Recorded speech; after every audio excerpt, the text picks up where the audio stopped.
From United Nations Television, this is UN in Action.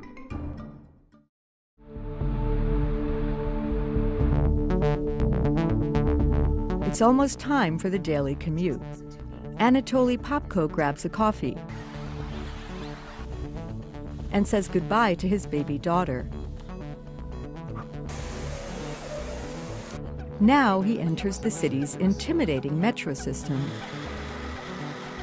Once I exit the train, I have to listen carefully, and then I have to, be real careful moving around. That takes courage, because Anatoly can't see. He's been blind since childhood. I have to dash from pillar to pillar to be as quick as I can.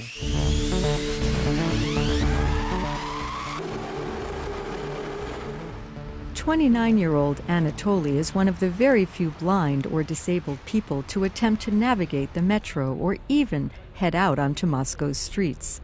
According to the United Nations, Russia's 13 million people with disabilities face not only physical barriers, like hard-to-access public transport and buildings, but also widespread prejudice and discrimination. Many are deprived of job opportunities. 90% of the nation's disabled people are unemployed.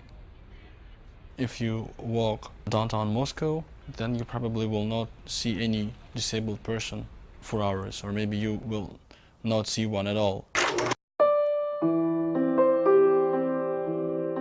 Historically, people in Russia with a range of disabilities were sent to institutions, like these blind children in the early 20th century. Here, children learned traditional skills, but their lives were strictly regimented.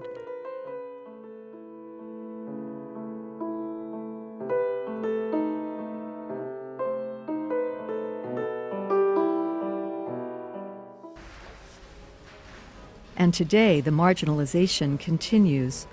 The blind people who can find work often have no choice but to spend their working lives carrying out menial tasks, like these employees assembling light bulbs at a factory in Moscow.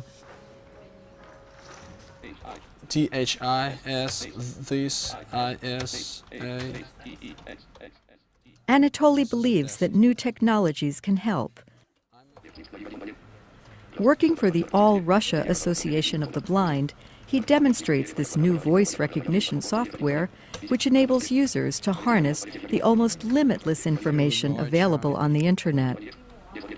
I'm going through the emails that are in my inbox. 13 messages altogether. Though when he writes, he can hear every letter he hits on his keyboard, and even his mistakes are corrected.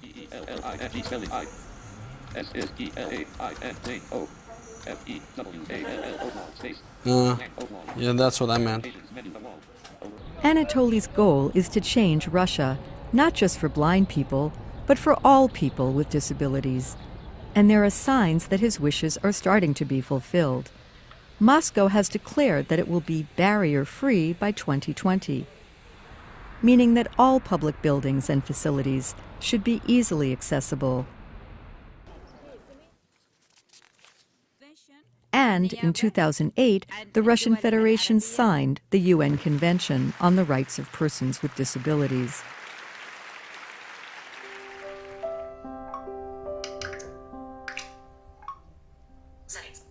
For Anatoly, the birth of his new daughter, 10-month-old Polina, means new responsibility as a father and a new focus on the future.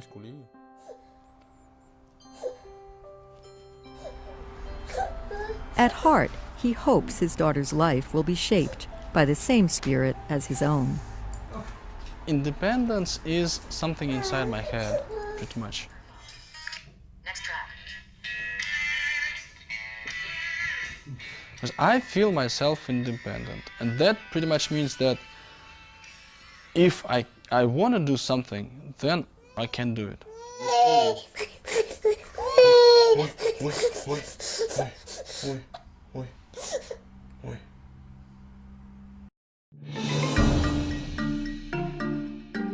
This report was produced by Francis Mead for the United Nations.